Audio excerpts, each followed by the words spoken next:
Di tengah terpuruknya sektor pariwisata akibat pandemi COVID-19, Bali kembali ke jati diri semula sebagai daerah agraris. Demi menguatkan posisi sektor pertanian, pemerintah kabupaten kota berupaya mengeluarkan kebijakan-kebijakan pro pertanian seperti halnya Pemkab Buleleng.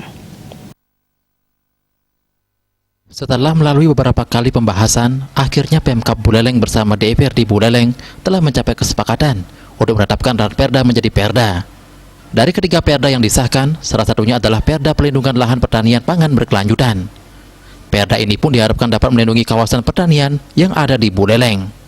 Usai rapat, Bupati Buleleng, Putu Agus Suratnyana menjelaskan, Ranperda tentang pelindungan lahan pertanian pangan berkelanjutan diajukan atas dasar pelindungan lahan pertanian berkelanjutan merupakan upaya pemerintah daerah untuk melindungi kawasan pertanian yang subur.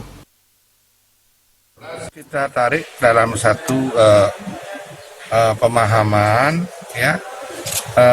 Menyangkut tata ruang kita juga kan.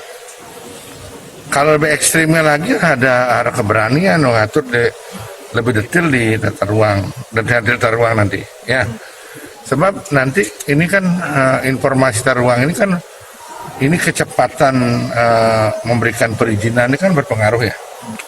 Kalau tata ruang udah informasi tata ruang yang memungkinkan diberikan di sana, mau tidak mau harus keluar izinnya, begitu loh. Apalagi OSS sekarang ini. Jadi di sana persoalan nanti. Makanya harus ada review di tata ruangnya. Mana yang boleh, mana enggak, detail di sana. Sehingga tidak ada lagi bias BPN memberikan izin pemanfaatannya, sedangkan sawah-sawah subur. Perda ini juga diharapkan dapat melindungi kawasan pertanian pangan dan lahan pertanian berkelanjutan untuk menjamin ketersediaan lahan petani di Kabupaten Buleleng dari ancaman alih fungsi lahan. Komang Yuda, Bali TV.